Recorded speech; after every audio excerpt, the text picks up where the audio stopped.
Bonsoir à tous, ravi de vous retrouver sur Monaco Info en ce mercredi 1er novembre. Voici les titres de votre journal. L'élite des jeunes joueurs et joueuses européens réunis en principauté. Le coup d'envoi du Tennis Europe Junior Masters Monte-Carlo a été donné en fin de journée au MCCC. Nous vous présenterons les forces en présence. En basket, Monaco affronte Milan ce jeudi en Euroleague. Les Monégasques restent sur une série de 3 victoires consécutives et comptent bien la bonifier. Et puis nous mettrons en lumière ce soir les actions de Mission Enfance. Cette organisation de solidarité internationale porte secours aux enfants en détresse dans le monde. Sa directrice et cofondatrice, Domitille Lagourgue, sera avec nous pour en parler. Halloween célébré en principauté, mais aussi la saison à venir à l'Opéra de Monte-Carlo feront également partie des sujets abordés ce soir dans ce JT. Je vous le disais en titre, le coup d'envoi du Tennis Europe Junior Masters Monte-Carlo a été donné en fin de journée au MCCC. Nous en parlions en début de semaine avec la présidente de la Fédération monégasque de tennis, Mélanie-Antoinette de Massy. Ce tournoi réunit l'élite des jeunes joueuses et joueurs européens. Il rassemble même les 8 meilleurs talents des catégories des moins de 14 ans et des moins de 16 ans. Raphaël Nadal, Alexander Zverev ou encore Kim Clijsters ont par exemple remporté ce tournoi par le passé. Qui sont aujourd'hui les espoirs de la petite balle jaune ? Vanessa Dessier et Thomas Deus sont allés à la rencontre de l'un d'entre eux. Voyez son reportage. C'est un moment phare de fin de saison pour l'élite des jeunes joueurs européens, rassemblant les 8 meilleurs talents des catégories moins de 14 ans et moins de 16 ans du Tennis Europe Junior Tour. Parmi eux, voici Daniel Jade, seul français de la sélection. Il est actuellement numéro 2 au classement Tennis Europe. Son objectif est simple. L'objectif, c'est toujours de gagner quand je viens sur un tournoi, que ce soit n'importe quel tournoi, mais après on n'atteint pas toujours. Donc pour moi, c'est de faire de mon mieux à tous les matchs, à chaque instant que je peux être sérieux sur le court, en dehors du court, et on espère de pouvoir prendre le titre. De pouvoir jouer sur ces terres-là comme ça, c'est vraiment incroyable. Quand je suis arrivé ici, là, ce matin, j'ai vu le club, c'est vraiment impressionnant. Donc pour moi, c'est vraiment une chance de pouvoir jouer ici. Ouais. Fondé en 1897, le tournoi de Monte-Carlo est assurément l'un des plus mythiques de l'histoire du tennis. Se mesurer sur les légendaires courts en terre battue monégasque offre toujours une saveur particulière. On sent qu'il y a toute une histoire, une tradition de tennis, et c'est assez impressionnant pour les joueurs comme pour les coachs. Quand on passe dans les vestiaires et qu'on voit tout le palmarès, tous ces joueurs prestigieux, forcément, pour les jeunes, ils sont un peu comme investis d'une mission. Le Tennis Europe Junior Masters Monte-Carlo se tiendra du 2 au 5 novembre prochain au Monte-Carlo Country Club. Et sachez que les finales du Tennis Europe Junior Masters Monte-Carlo seront à suivre en direct dimanche à partir de 10 h sur Monaco Info avec aux commentaires Christophe Paco et Laurent Orsini. En cas de pluie, les rencontres se dérouleront sur les courts couverts du MCCC. En basket, la Roca Team affronte Milan ce jeudi en Euroleague. Les joueurs de Sacha Obradovic comptent bien poursuivre leur belle série dans cette compétition reine. Le coach monégasque enregistre d'ailleurs le retour de l'un de ses meilleurs éléments, Jordan Lloyd. Le reportage d'Anaïs Riu et Hugo Comaza. C'est fort d'une série de 3 victoires consécutives en Euroleague que la Roca Team se déplace à Milan pour tenter d'enchaîner un 4e succès de rang. Après un début de saison chaotique dans la compétition européenne, l'équipe semble avoir trouvé la recette pour se relever. For us, we are on a good way. We are growing every game, I would say, every practice. But this game, as a favorite, we should do everything to put us on another level, here. So each game is, this is not just winning the game. It's all about, again, how we can play, level higher, So everybody understands this, I think, the team also out of, recent wins are in a good moment, here we have to use this. De l'autre côté, Milan a recomposé son effectif pour être plus compétitif, mais avec seulement une victoire sur 5 rencontres, les Italiens n'ont pas encore lancé leur saison. C'est sûr que c'est une salle où c'est pas évident de gagner, surtout encore une fois vu le contexte que eux traversent actuellement. Et je pense que le plus gros ennemi pour nous, ça serait justement de ne pas regarder leur situation, et nous de continuer sur notre lancée, d'être concentrés sur nous et d'arriver là-bas en étant soudés un maximum dans cette salle. Une équipe qui affiche toujours un line-up avec beaucoup de joueurs de très grande taille. Voilà, donc ça a des avantages et des inconvénients, c'est que tout ce qui va être physique, etc., il va falloir qu'on lutte avec eux. Et on peut en profiter aussi pour essayer de produire du jeu rapide et d'essayer de les empêcher d'être à l'aise. Cette rencontre face à Milan marque également le retour du MVP de la saison dernière, Jordan Lloyd, éloigné des parquets après une blessure de plusieurs mois. I feel good. I feel excited. Physically, I know I still have a long ways to go, but I feel great. The staff and the club has done a great job of getting me back in shape and being really supportive and understanding and really pushing me. So I feel like I'm ready for my return mentally and physically, and I think I'll get better as each day goes. Prêts à dérouler comme ils en ont l'habitude, les joueurs quittent la Principauté pour le Mediolanum Forum. Milan-Monaco, c'est ce jeudi à 20h30. Parlons solidarité à présent. Depuis 1991, date de sa création, Mission Enfance porte secours aux enfants en détresse dans le monde. L'organisation de solidarité internationale soutient plusieurs actions dans une dizaine de pays qui se sont considérablement appauvris ou touchés par des conflits. La directrice et cofondatrice de Mission Enfance est notre invitée ce soir sur Monaco Info. Bonsoir Domitille Lagourgue. Bonsoir Émilie Rousseau. Plus de 30 ans d'action sur le terrain pour Mission Enfance. Quel regard portez-vous tout d'abord sur ces 3 décennies d'action ? Lorsque nous avons créé Mission Enfance, nous l'avons d'abord créé dans l'urgence pour des opérations d'urgence qui étaient à l'époque dans l'ex-Yougoslavie. Et ensuite, nous sommes passés très vite à des opérations de développement, donc de construction d'écoles, d'infrastructures scolaires, et vraiment beaucoup plus donc, du développement.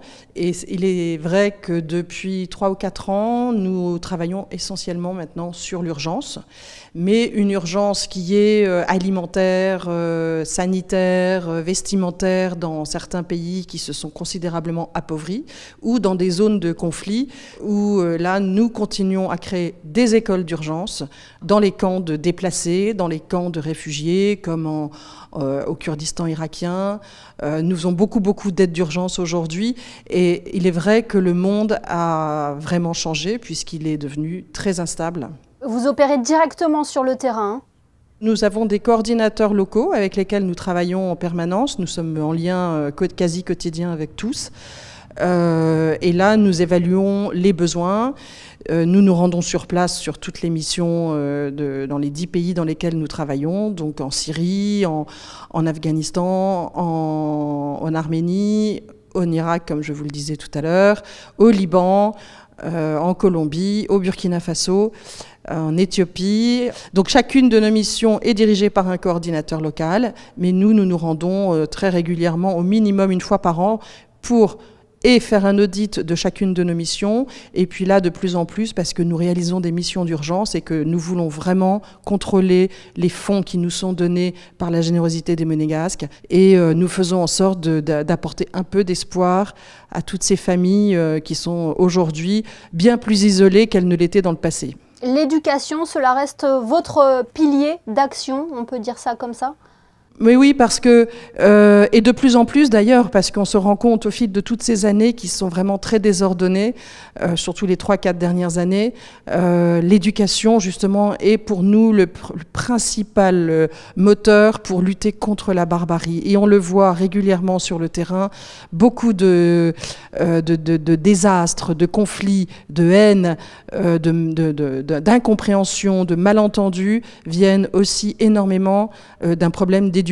Il y a de nombreux pays dans lesquels en fait on n'a pas suffisamment orienté le soutien, mais je parle de la communauté internationale, envers l'éducation pour qu'une nouvelle génération soit formée, comprenne ce qui se passe et les enjeux qui sont les leurs. Et donc pour ne pas participer à cette défaillance, nous travaillons essentiellement sur l'éducation. Et ce sont ces tristes constats que vous nous relatez qui vous animent encore à poursuivre votre combat aujourd'hui ?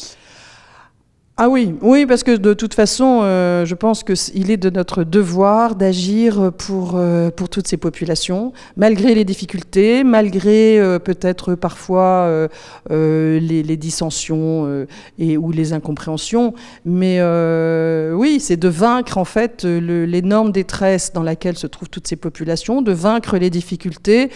Et lorsque nous voyons ensuite justement comment se déroule une année scolaire, le bonheur là en Syrie, j'ai vu une école que nous avons réhabilitée, j'ai vu la joie d'enfants qui n'osaient même pas s'asseoir sur leur chaise tellement elle leur semblait propre. Il faut savoir qu'en Syrie, un salaire est de $13 aujourd'hui et que le salaire d'un enseignant, par exemple, sert aux 3/4 à payer son transport pour aller à l'école.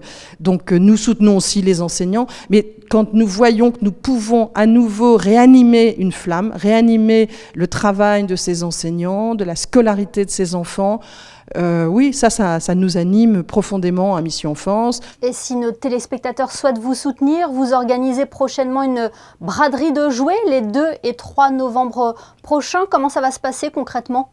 Nous avons nos bénévoles qui sont très actives et comme il serait important qu'aussi nous ayons de nouveaux bénévoles qui viennent les soutenir aussi dans ces organisations de vente. Donc nous recevons des dons en nature qui sont vendus pour créer des programmes au Burkina Faso essentiellement pour les populations déplacées du conflit. Et donc le 2 et le 3 novembre, nous avons une vente de jouets pour enfants et le 5 et le 7 décembre, une vente de vêtements d'hiver pour, là aussi, soutenir les enfants du Burkina Faso. Et ce sont des prix qui sont vraiment très très bas et ça c'est une vraie façon de soutenir les enfants du monde. Et nos bénévoles seront ravis de vous accueillir. On a énormément de choix. On vend vraiment des produits de grande qualité. Et puis on peut aussi nous soutenir par des dons, parce que les dons financiers sont très importants aussi pour Mission Enfance, pour réaliser nos missions. Donc nous organisons un mailing au moment de Noël, où nous espérons récolter des fonds pour créer une éducation pour les enfants en détresse. Eh bien, le message est passé. Merci infiniment, Domitille Lagourde, d'avoir été notre invitée ce soir sur Monaco Info. Merci, Émilie Rousseau. Il soufflait comme un vent d'Halloween hier en Principauté. Cette fête païenne, devenue aujourd'hui populaire dans le monde entier, a envahi les rues de Monaco, avec notamment la déambulation de petits monstres à la recherche de bonbons, sinon gare au sort. Le reportage de Fabien Bonilla et Alexa Vial. Le parc Princesse Antoinette a été de 14h à 17h le rendez-vous des horreurs où chacun paradait avec son plus beau costume, que ce soit sorcières, diablotins, vampires, fantômes, squelettes et même des extraterrestres. Plus de 200 enfants de 6 à 12 ans environ ont pu participer à la 13e édition de cet après-midi d'Halloween organisée par les équipes de la boîte de jeux. Alors les jeunes là, ils doivent essayer de résoudre des petites épreuves avec des panneaux. Sur chaque panneau, ils vont trouver un symbole. Et chaque symbole leur donne une lettre qui leur permet de trouver le nom d'un vampire. Ce vampire ayant bloqué Dracula en chauve-souris. Voilà, donc là ils doivent essayer de lever la malédiction qu'a subi Dracula. Eux c'est un chapeau de sorcière. Il y a quelqu'un qui a ensorcelé Dracula et il faut trouver qui c'est. C'est qui? Et ben nous on a trouvé Bartholomew, mais Bartholomé, c'est pas ce qu'on a trouvé. Qu'est-ce qui te plaît dans cette aventure? C'est d'être avec ma copine et d'essayer de trouver, de chercher. Autre lieu, autre ambiance, la nuit est tombée, les démons sont de sortie. Une autre fête a été organisée, toujours par la mairie, mais cette fois pour les plus grands. Les jeunes de 11 à 17 ans se sont retrouvés à l'espace Léo Ferré pour une Halloween party avec un bar à bonbons, cocktails, maquillage, DJ et photos horrifiques souvenirs. Qu'est-ce que tu penses de cette soirée? Franchement, elle est super bien. L'année dernière, on était déjà venus, donc on a décidé de revenir. Oh, on adore, c'est trop bien. Elle est incroyable. L'ambiance, elle est super. Ouais, la musique, à manger et surtout les décorations, c'est trop stylé. Qu'est-ce que tu aimes dans cette soirée? Les photos, les bonbons et la musique. Et la musique, c'est quoi un peu? Vous dansez? Qu'est-ce que vous allez faire là ce soir? Moi, je vais danser, beaucoup danser. On va s'amuser et puis voilà. Cette soirée d'Halloween à l'espace Léo Ferré est née d'une proposition de collégiens dans le cadre de la 5e édition du projet communal Junior. Ces jeunes ados ont pu faire la fête évidemment sans alcool, avec bonbons à volonté de 19h à 23h, puisqu'il fallait rentrer avant minuit. C'est bien sûr l'heure où les vampires sont de sortie. Allons faire un tour du côté de la foire attraction sur le port Hercule à présent, qui a connu une belle fréquentation aujourd'hui en ce jour certes nuageux, mais férié. Cet événement est l'occasion pour les petits et les grands de faire le plein de sensations avec de nombreux manèges, mais parmi les animations se cachent également de nombreux stands de restauration. Il y en a d'ailleurs pour tous les goûts.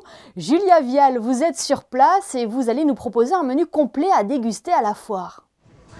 Oui, Émilie, inutile de vous dire qu'à la rédaction de Monaco Info, nous nous sommes presque battus pour faire ce reportage. Et qui dit menu complet dit forcément entrée. On va voir ce que les forains nous proposent.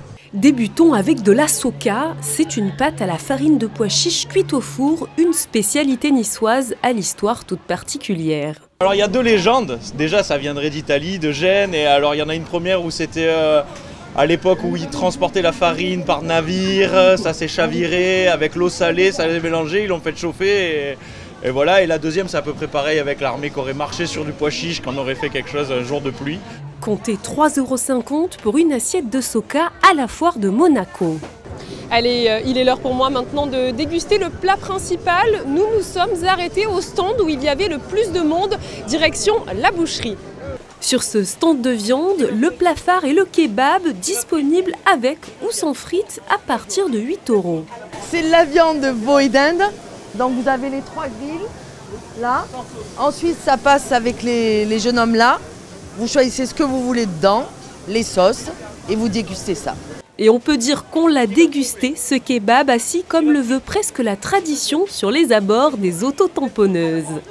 Et comme on a toujours de la place forcément pour le dessert, on a opté pour un grand classique.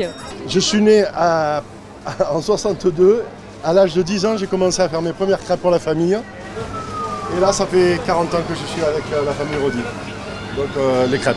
La fameuse crêpe au sucre, appréciée des petits et des grands, a clôturé notre repas. Un menu à 14,50 € qui nous a calés pour toute la journée.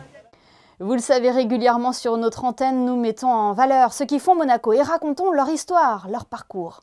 Ce soir, c'est au niveau de la rue Grimaldi que nous retrouvons Christine Datomel.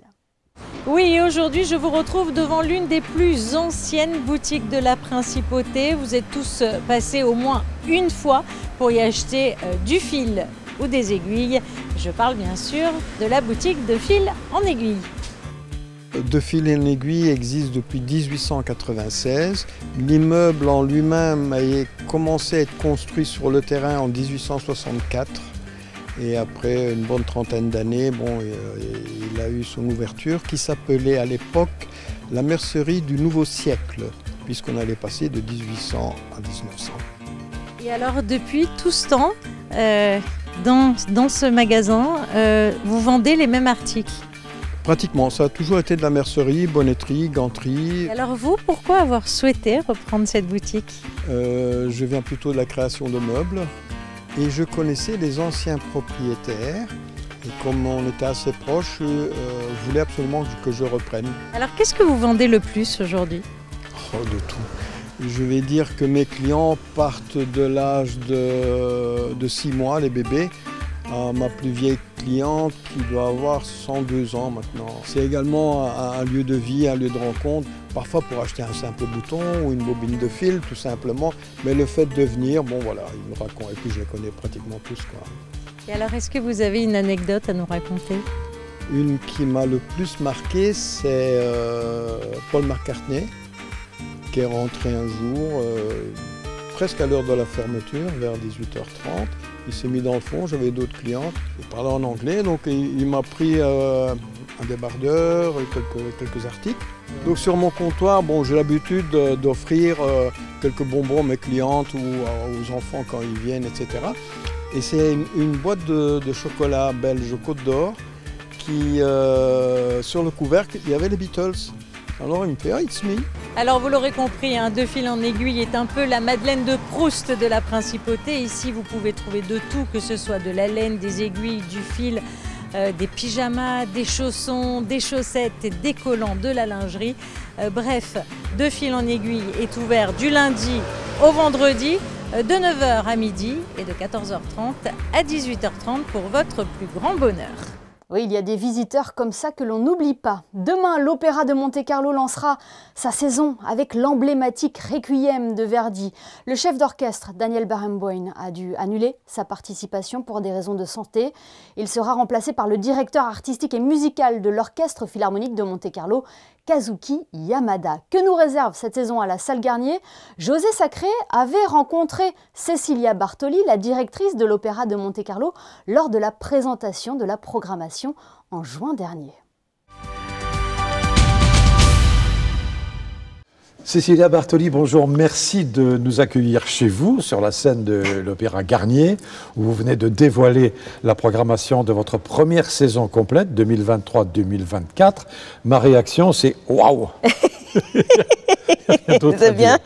C'est vrai que c'est tellement extraordinaire. Oh, merci. Là vraiment c'est vraiment une programmation tout à fait exceptionnelle qui va commencer par une messe de Requiem.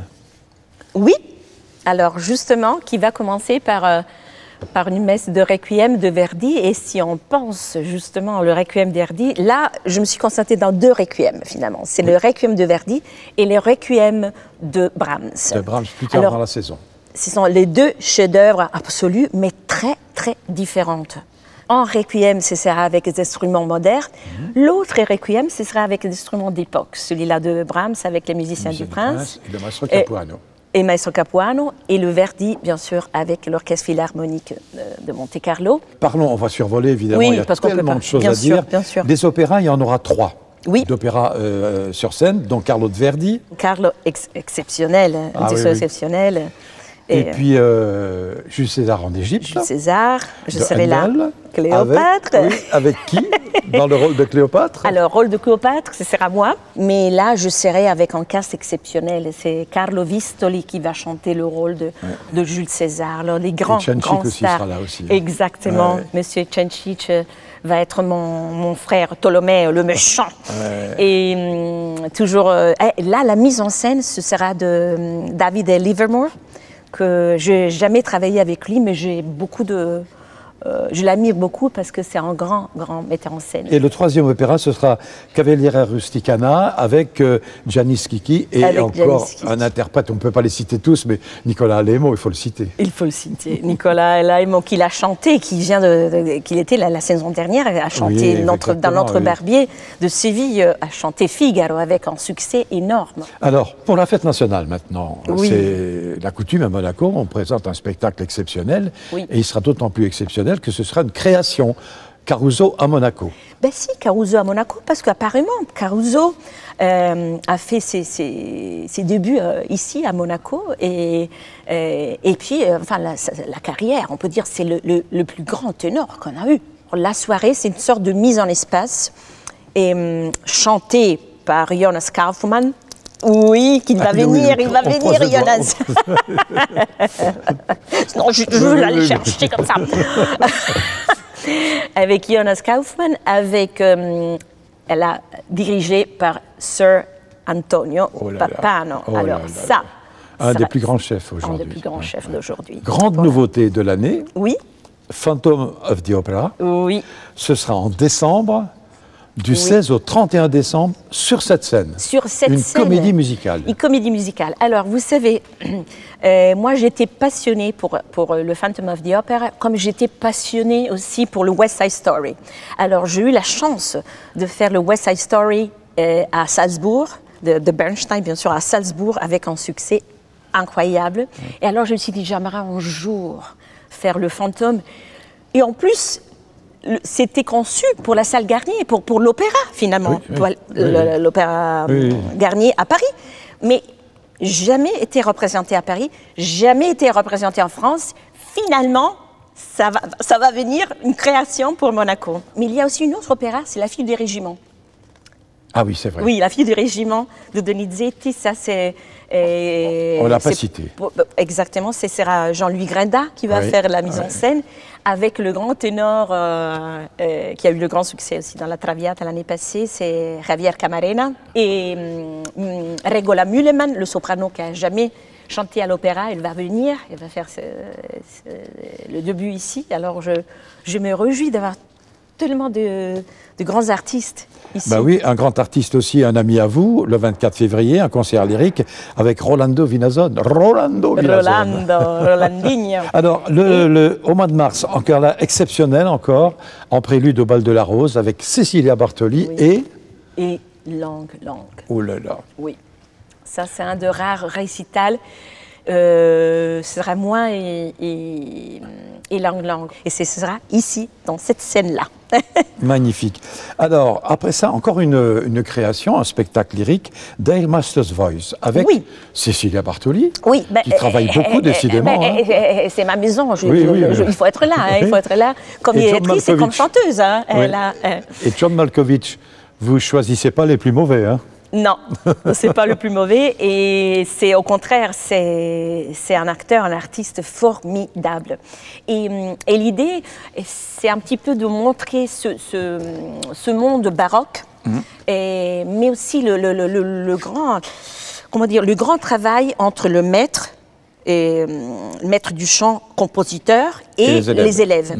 Et moi, j'aimerais aussi raconter un petit peu cette histoire à travers la musique et à travers l'art formidable de Malkovich. Magnifique. Voilà donc brièvement résumé votre saison, première saison complète à l'Opéra de Monte-Carlo. Cecilia Bartoli, merci et bravo.